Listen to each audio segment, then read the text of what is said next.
Hello and welcome to the Car Care Nut Shop, and welcome to episode 2 of what cars in the shop and where are they in here for. Starting with the Sequoia that we looked at in episode 1. This is actually all done. We're about to give it back to the customer here in a few days. So we did coolant value plates, I think spark plugs, brakes all around, shocks all around, and then the transfer case seal. I'm probably forgetting an odd and end here or there.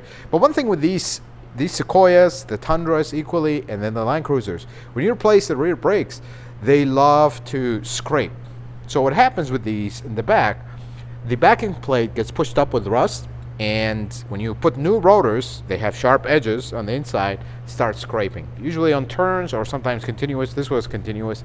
So what you do in this case, go drive it, let it kind of scrape away so you can see where it's scraping.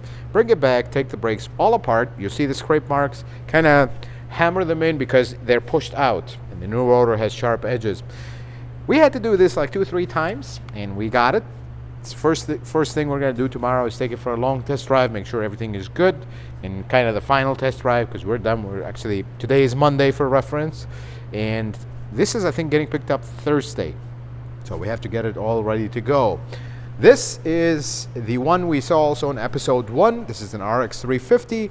We did head gaskets on it and front timing cover and water pump, tensioner and whatnot. This is all done. The last episode you actually saw the engine out of it. It's all done. They're actually picking it up tomorrow morning, so we already did the final test drive on this. Just a few odds and ends. I need to calibrate the steering angle sensor, try to center the wheel as much as possible. Fortunately, we don't do alignments here. You do need an alignment after you drop the whole subframe. It's not an immediate alignment, but just to center the wheel to get it perfect. So that's all this needs. This LS430, I want to say it's 2001 or 2002, just got dropped in this morning. Take timing belt and an inspection. I took it for a quick drive, few noises. The brakes feel a little off, and then the check engine light is on. So that's one thing. That's actually a car we're going to look in tomorrow and kind of see what we need or what it needs, and we'll let the customer know what it needs. Let's go through. You remember from last episode, we had an LS430 that was just pristine. It was a white one as well. It's not this one. That one is gone. This is actually the RX 330 from the same owner. They dropped it off, picked up the LS. This one has a check engine light, and they were wondering about the struts. We actually put headlights on their LS 430, and they want to do the same here. They're trying to buff them a bunch of times, try to put a clear. They want new ones, and I understand. Nothing makes a car look better than new headlight or newer headlights that are not faded. So this one, it's a long drop off, so we haven't really dug into it. I want to dig into this LS430 first before we get into that one, kind of see what we need.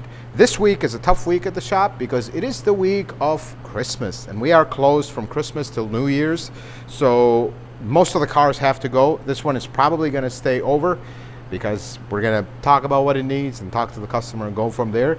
This Sienna got dropped off today. Actually, this one is going in next. Well, after the other RX, we'll talk about it. This one, I think, has one axle replacement, one CV boot replacement, and spark plugs. And I noticed when I was driving it, I think we may have issues with the struts or suspension because it just didn't feel right, but I haven't fully dug into this yet. So this is the other car that we're going to look into. This is my LS430, the second one. Now I have 2 LS430s. Transmission is leaking, and I took this for a drive because the battery keeps dying and dying and dying, even though the battery was replaced recently, but it keeps dying. It's just parked here. So I took it for a drive just to charge things up and kind of just get the rotors, or we're getting a little rusty from sitting outside. And it started smoking so bad because the exhaust is just covered in transmission fluid. So I guess, Jose, we're going to have to kind of move this up the roster, although we have a lot of customer cars that come first. My cars come last. Speaking of customer cars come first, this Tacoma, we are a little bit behind on. Unfortunately, this project may have to get pushed past Christmas. We'll try our best this week, but this week is extremely tough. And this is the thing with automotive repair. I mean, you start one thing and you say, okay, I'll finish this car real quick, get it checked out, get it taken care of, something simple, and then we're going to jump on our big project. Then something real quick turns into a complication. Another complication, and now it takes you more time, and you got to make sure the car is done right. It's a problem. Speaking of complications, I will share with you 2 of them. This beautiful RX 450H, this is a hybrid, came in for spark plugs and an oil pan. So the oil pan is stripped. Dealership told them that the oil pan is stripped, and it is stripped. That's true. Go take the oil pan and replace it. One bolt breaks. There goes an hour and a half of making sure we drill it and make sure everything is right. And then this is a hybrid. When you do spark plugs on these hybrids, there is the EGR in your way, which is even a more delay. So this one is taking a little bit longer, and then the rear shocks are leaking. So now we're added rear shocks. We got to deliver this, I think, Wednesday. The customer's picking it up. So we have a lot going on. We're actually done with the oil pan, where we left it overnight to dry, and then the spark plugs are done. Just a few like cowl and whatnot. We're waiting for shocks for tomorrow. So that's the first thing that pushed the Sienna a little bit behind, because we were supposed to start on the Sienna today. Then the biggest complication, the RAV4. This RAV4 has been here for a very long time. It's a beautiful RAV4, but unfortunately the customer had an issue. We talked about it in the previous episode, but this one they pulled the transfer case in the transmission, resealed everything supposedly, while it was leaking worse. When the customer bought it, that's how they bought it, and we got them on an emergency appointment, and it's been here for a very long time because parts were on back order. We finally got the parts. We finally got working on it, and then let me show you what we actually found. Actually, the seal is all in. Everything is ready to go. I was ready to put the axle in, and this is what I found. Would you love life right now? Where's my circlip? The locking, potentially life-saving circlip. There's a clip here that locks the axle from basically flying out. Well, it was missing. So now I'm wondering, this axle is basically flopping around in and out. I wonder if this is what caused our seal to roll and slip, the inner seal. Well, can't really roll without this one, so we ordered this. Thankfully, it's available and showing up tomorrow, because I need to put some miles on this car before we deliver it. And the customer, this car has been here so long that they basically moved on with their life, because what are you going to do? Parts are on back order, and the car is leaking so bad all over the exhaust. The exhaust is, you can see it here, it's just covered with gear oil. That's all gear oil. It's dried up now because the car has been here for a while, but you can't really drive it like that. That's a safety hazard. The thing catches on fire and we have problems. But they went on vacation. So this car, unfortunately, I can't get it off the lifts because we're not going to put the axle and pull full fluid, push it to the side. So we got to wait for the circlip to show up. So I'm going to just finish it tomorrow. We'll start driving it here and there because they're picking it up now after New Year's. So we got some time on this one, a little bit more. I was really trying to get it done for them before the holidays, but that's how automotive repair works. Let's go back here. This is an 85 Camry, which is, I feel like just by it being parked here, it's growing a few more problems. I'm making progress on this. So this has a cold start issue. It really struggles to start when it's cold. Another mechanic replaced the entire cold start system, timer, temperature sensor, and then the cold start injector. That's actually not the issue. It's not idling up. These cars had a very complicated, I mean, they're supremely complicated. They had a little idle up valve, air valve, that is a, I forgot, bimetal or something like that, like a little metal thing that as it warms up, it comes down and it shuts off the valve. That valve is sticking. So I need to find the moment without interruption for 2 hours, pull this valve out, tear it apart, clean it up, put it back, see if it works. If it doesn't, then we're getting a new valve. But while it's here, it's developed a coolant leak from a pipe, from a hose, not a pipe. So that is the least of my worries. Unfortunately, all of these hoses are not available, so we're going to have to custom those. But I guess we'll deal with the coolant leak once we figure out the main issue. MR2, we are really behind on that one. The owner doesn't even drive it in the winter. My only worry with the MR2 is not the delays. As long as it's done by springtime, we're okay. But my only worry with the MR2 is it can't go outside. It's getting a little too cold outside. We're going to start getting snow here. So I can't pull that outside anymore. So it's either sitting there or here. If we get it outside, it's just to kind of let it run for a bit, just cycle through things. The battery's been giving us a hard time.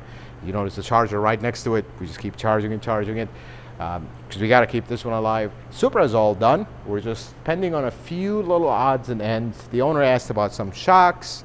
Shocks, unfortunately, are not available, so we're kind of discussing different options. They're also not in a rush for this, so we're good on that one. And then you guys know all about the 88 Supra. 88 Supra, I'll tell you one thing. My last conversation with the machine shop is 3 weeks ago. He told me, I am sorry, we are late.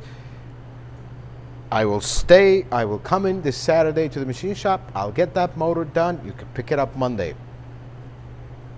3 weeks later, nothing. So what are you gonna do? Now we're at the mercy of the machine shop. But before we wrap up the video, I want to show you something super cool that showed up, and huge shout out to the company that made this sign. Actually, one of the people that work at this company, he's a viewer, and he sent me a very nice personalized message. I really appreciate you. God bless you for your just craftsmanship. Let me go show you what we got. So for the longest time when we built the shop, we put a black wall behind kind of the reception area. And this was the original idea, but funds kind of came tight and we had more priorities, tools for the shop and whatnot. So we didn't do it, but we finally are able to do it. And I'm so glad that we did, because it looks epic. Folks, excuse our mess, we're actually filming another video.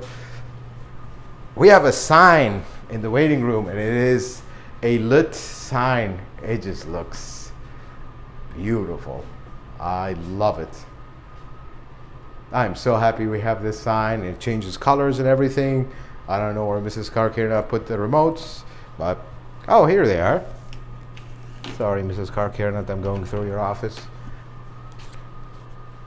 You can change the colors. Very, very fancy. I love it. Or you can do one of those deals, although they give me a headache after a while. Change it. Oh, we put it on the slow setting, I remember. Very nice sign, folks. True craftsmanship. It's all metal. I love it. I really like this sign. It's just a beautiful thing. Here's how that looks like. It's just all metal. I love it. This was the original idea for here, and it's like the letters are 3D and they're exposed. It's just a beautiful thing. I love it. It makes me so happy to see it. Very proud of this. The only thing we want to do, we've been talking about this, me and Jose, we want to hide this wire. We're going to drill a hole behind it and kind of run it on the back side, so this is all clean. Fortunately, our choice of paint was not the best. I think this is flat paint, and you notice these stains. You actually can't clean them. So we might at some point end up repainting this, and just to make it a little bit better looking, because it had gotten a little dusty over the time, but love the sign, folks. Folks, that is the shop. We got a lot going on, and this week is very, very tough because it's the week leading into holidays, and we are closed the week after. We work very hard here, and from the day I opened the shop, I decided when we come to the big holidays, and this is a very important holiday to me, we're gonna take a week off. Everybody's paid. We worked all year long, very hard. We're gonna take this week, be with our families while everybody has to go back to work between Christmas and New Year's. We're gonna be resting, staying with our families, and kind of celebrating a year of hard work. And that's something I wanted to do from the beginning, and I'm grateful that we're able to do that for our guys, because they're awesome. The team here at TCCN Automotive, they're just the best. Huge shout out to them, because I just cannot emphasize enough. I feel like they're family to me, and I hope they feel the same way. Folks, thank you so much for joining us for this video. And this video is actually getting filmed right before Christmas, but it's potentially coming out right after Christmas. So Merry Christmas and Happy New Year to you. And most importantly, may the Lord bless you and keep you. And you have yourself a wonderful day.